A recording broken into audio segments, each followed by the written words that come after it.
This book has 3 defining features that make it an absolute must-buy for every game master that is running fantasy tabletop RPGs for a bunch of players that find themselves going off the beaten track every once in a while. Hi there fellow roleplayers and game masters, my name is Mr. Tarask and today I want to talk about Dungeons Deep, yet another book by Kobold Press. And I want to do deeper dives and actual review videos of all of the books that Kobold Press have been putting out, but I've been putting out so many books that I'm just like stuck doing first impressions on these books. And Dungeons Deep is a book that I have in my possession for a few weeks now, dug a little bit deeper into this, pun intended, and I really like it because it has 3 defining features that, to my opinion, kind of like reshape the way dungeon delving books or encounter books or whatever should be built. And it actually really helps me as a game master to have a book like this. It is a book with 12, I think, ready to play, 16 classic ready to play dungeons for you, but there's actually some stuff about this that sets it apart and that makes it, I said it, you can quote me on it, an absolute must buy. Before we take a look at the PDF and I talk about the 3 features that set it apart, let's read from the back a little bit and see what you get for your money. This book will set you back only $40 US, which is a really high value because of the way it's built. It's built for any game master running Dungeons and Dragons, Tales of the Valiant, or any other like fantasy tabletop RPG, like the classic tabletop RPGs or older versions of Dungeons and Dragons or whatever. This book works with that pretty damn well, especially if you already have a monster book or 2 monster books in your possession. You can run this book very well. Now, if you like my channel and you like me talking about Kobold Press and Kobold Press books, make sure to hit that subscribe button. It helps me out a lot. Hit the thumbs up under this video and comment with like questions you have about books. If you have like a super specific question about this book, just ask. There's a big chance, really big chance, I'm going to answer that for you. So, trapped, stocked, ready to go. In a world of high fantasy adventure, every crumbling ziggurat, abandoned mine, or unassumed hole in the ground is a potential dungeon. Dungeons Deep delivers 16 drop-in dungeons designed to fit neatly into your D&D campaign or to quickly expand an existing dungeon of your own design. That's something that I really like about it, by the way. Unleash your crack team of Dungeoneers and enjoy the story. Crack team? Alright, Dungeons Deep is an essential addition to your GM library, challenging players with 16 prepared dungeons, stocked with loot, traps, factions, and plenty of enemies. Each dungeon offers tired monster loadouts for low, medium, or high-level PCs. So you have 48 options available, basically. Is actually true. Explore ruined temples, slime-filled caverns, Feywild oasis, and more. Run them as written, or pick what works with your campaign and leave the rest. Now, before I go into the PDF, just really quickly, that's what I like about this book. Everything about this book screams, you can use it in whatever way you like. You can drag and drop whatever you like. Even don't drag and drop an entire dungeon. Drag and drop a part of a dungeon. Drag and drop a monster block or an encounter block or whatever. A trap and that kind of stuff. Also, you can run any dungeon for any level. That's totally doable. And it is completely... well, not completely system agnostic, but it's like kinda, it works with Tales of the Valiant, Dungeons & Dragons, older versions of Dungeons & Dragons. I could even run this for the Cypher system if I wanted to. It is that kind of book that doesn't really say you need this book, you need this book, and you need this book to run it with it. It is a standalone thing that just works with your tabletop RPG. Let's get into the PDF. And here it is, ladies and gentle people, the PDF of Dungeons Deep. Now, this is not a review where I go super deep into like one particular encounter or 2 particular encounters. I just want to talk about like the general feel of the book and why you should absolutely pick it up if you want to expand your library. There's books out there, so this is only, quote unquote, only 179, so 180 pages thick. There's books with double the page amount that don't have the same value as this thing, that have less value, because this thing is packed with adventure, but also potential for more adventure and that kind of stuff. And it is written in a way that is extremely easy to use and everything you want from a dungeon crawling book, basically. So what is it? In essence, again, Sastic Classic ready to play dungeons. There's a few things about this, so it is like a few names pop up that we all know and love from Kobold Press, like who worked on this, and some artists that worked on this. Mark Rattle was the art director, and everything is great. Everything is like super high. We all know, we all expect that from Kobold Press. Like, they don't put out bad books. Every now and then there is a book that I'm like, it's not for me, but like, objectively, they're all great books, and they're all greatly written, and the artwork is incredible. Also, there's a bunch of new artwork in here that I haven't seen before, which is also great. So what it is, like, there's an introduction setting on how to use the book, and here it gets interesting immediately. Because, first of all, what they do is they don't give you, I don't know where to start. So I'm gonna try to talk about each section here separately, so I'll have timestamps so you'll know what I'm talking about. First of all, a very obvious thing that a lot of books don't do. I'm just gonna scroll to the first encounter, the first dungeon here. So this is the first dungeon. It is a bridge stronghold that is occupied by goblins, right? Or kobolds? Goblins? Occupied by goblinoids. So a bunch of goblins, basically just gremlins in armor, right? So there's this stronghold, so you get like through this, and there's this crack in the earth, and then there's a stronghold in the middle of the thing, which is a bridge, essentially, and you need to fight your way through, or talk your way through, or whatever your way through in order to cross that bridge, basically. Which is really great. You can put that anywhere. But something that they did here is, it's called Black Pit Clan Redoubt. There's a subtitle, and I know that sounds really dumb when I say it, and it sounds really obvious, but that often is not the case with books. There's even Kobold Press books out there that don't do this. It says, a bridge stronghold occupied by goblinoids. Sometimes, with Kobold Press books and other companies, it says, a level 3 bridge crossing adventure. I don't know, something like that, right? Which you don't really know a lot when you read that kind of stuff, right? But when you read a bridge stronghold occupied by goblinoids, you instantly have an idea of what's going on. And I find that extremely valuable as a game master. I find that extremely valuable. For example, so I'm just gonna scroll. There's another one, Dark God Ziggurats. Ancient catacombs with an unwelcome scouting party. Bam. You can somehow, you don't know like the details or whatever, but you can really imagine yourself like, what vibe is this? Do I want to put this in front of the players?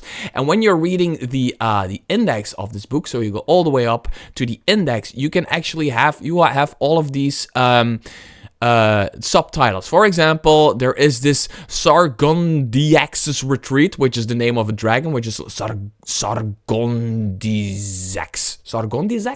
Sargondizax is a frigid lair of a white dragon. You click that, a frigid lair of a white dragon. Bam. And you know, like, oh, I want to put my party in front of a white dragon, like optional. There's this white dragon retreat, this lair of a white dragon, and I tell them there's gold there, right? So I want to have them go there, potentially. They can choose. Like, for me, personally, I have dragon encounters in my campaigns regularly, but all my players know, it's really important that they know that my dragon encounters are always optional, they're always high risk, but they're also always potentially high reward. So they know that. They know there's a dragon. Dragons are never something they have to do.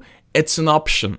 They never not do it. I don't think it happened once that they didn't do it, but it's always optional, and it's always high risk, high reward, and this is perfect for that. Now, when I want to put a random dragon encounter in there, I have a frigid lair of a white dragon. That's like the first really small, stupid thing that I really absolutely 100% like about this. Another thing that I really like about this book is the way they handle monsters. What monsters you should use. Now, this book, if you're playing fantasy tabletop RPGs and you have no monster book or whatever, don't buy this book because it has no monster stat blocks. That's the whole point of this book, and it doesn't refer to a certain specific a particular book by Kobold Press. Normally, when Kobold Press puts out like these books with like adventures or encounters or whatever, they tell you like, oh, all of the creatures in this book are from I don't know, the Tome of Beasts or the Creature Codex or whatever, right? Or the ones with a starry thingy next to them are from the Creature Codex, and all the other ones are from the Tome of Beasts, that kind of stuff. So you need those books. They are not trying to cross-sell you anything with this. They're actually telling you, play this with whatever you want. So let's say you were playing Dungeons & Dragons 5th edition, right? And you have a monster manual, you have a Volo's Guide to Monsters, and you have another like third-party monster book from whatever company, from Nord Games. Let's just say from Nord Games, right? So you come across this area, frozen fossil in the wall. There is a frozen fossil in the wall, right? What they do is they split every encounter up into basically 3 tiers.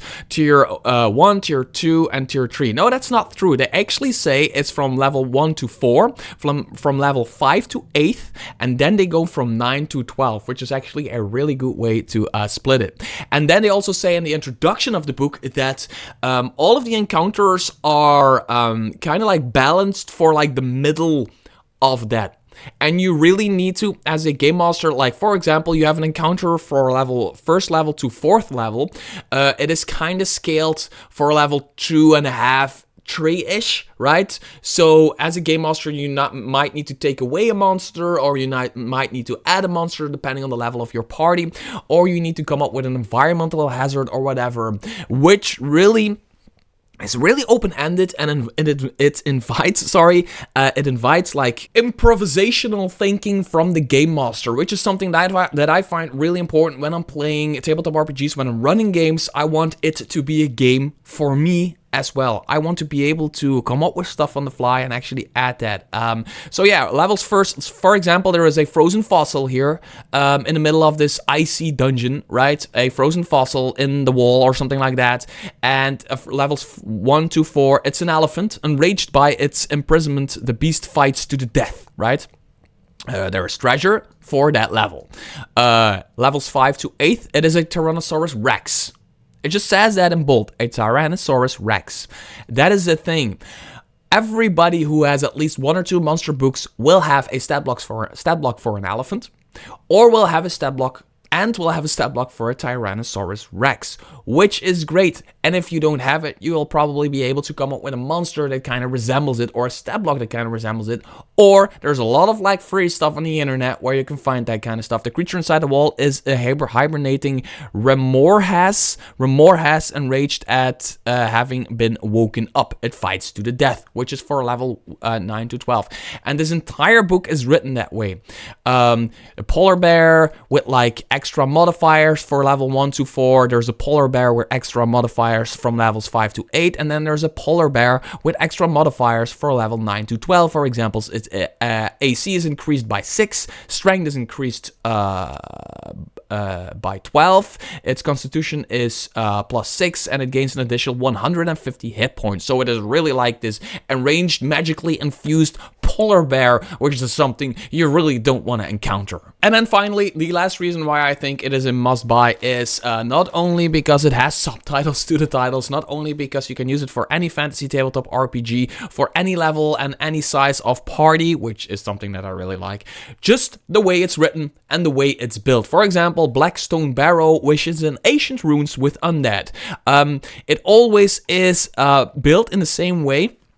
And this time they really go super hard on that you have a minimum of preparation needed. If you're an experienced GM like me, you sometimes for some of these don't even need any preparation other than just reading the first page, and the rest you can just read while you're playing. I do that a lot, and I'm pretty damn good at it. I know not everybody is good at it, but you can like read all of this once, holy shit, and you know what's going on, and then you can run it. Every adventure has this introduction setting, the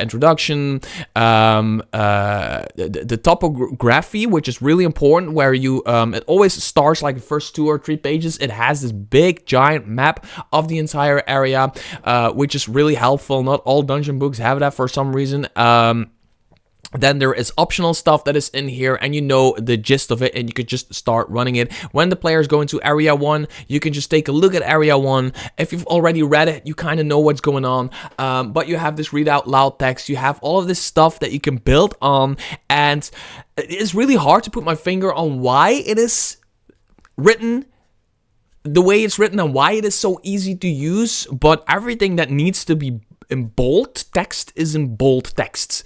Everything that needs to be where it is where it is, if that makes any sense. Like, for example, slippery sinkhole, right, is a DC intelligence check. The sinkhole's cause isn't erosion, something big dug it. Bam. That's enough for a game master. It's like really short sentences where you really know what's going on. Then there is a trap in here. Dex saving throw. Dex save to avoid tumbling in. Okay, you know that. There's treasure in here. What kind of treasure is in here? Bam. That's all. The upper hall. Okay, the northern part of the hall. Sheets. Blah, blah, blah. You know what the upper hall is. And then reaching the latch. Oh, the players want to reach a latch. Oh, reaching the latch. PC is succeeding on a DC 13 strength latch check with disadvantage due to the water streaming over the latch. Can climb it up and blah blah blah, climb up and that kind of stuff. You know, immediately, you know, as a game master, you just stare at it, bam, there it is. And it's really hard to put my finger on it because that's the thing which, like, it's like a good system on a gaming console. Right? Sometimes it's just like super easy to use, like an easy to use interface, and you don't exactly know why it's easy to use. Everything that's supposed to be somewhere is in that place. And it's just like, instead of clicking 3-4 things to get to a certain thing, you only need to click like 1 or 2 things. And this is basically the book version of that. And that's it for Dungeons Deep, and I'm really going to test out this book and a few of the dungeons in this book to its hardest, because I'm gonna run some of these dungeons with the Cypher system. I'm playing a fantasy game in the Labyrinth setting from Kobold Press with my party. And my party I've been playing for... Oh my god, I've been playing for years with them, and we're running a Labyrinth game, but we're using the Cypher system fantasy rules, and I'm gonna run one of these dungeons for them, but with the Cypher system. With the Cypher system, bestiary next to me, and some other books that have monster stat blocks and that kind of stuff. I will, of course, try to make a video about how that landed and how that worked, really testing this thing out, but for now, if you're playing 5th edition, Tales of the Valiant, 3.5, 5th edition 2024, Old School Essentials, or the Cypher System Fantasy, this is a must-buy.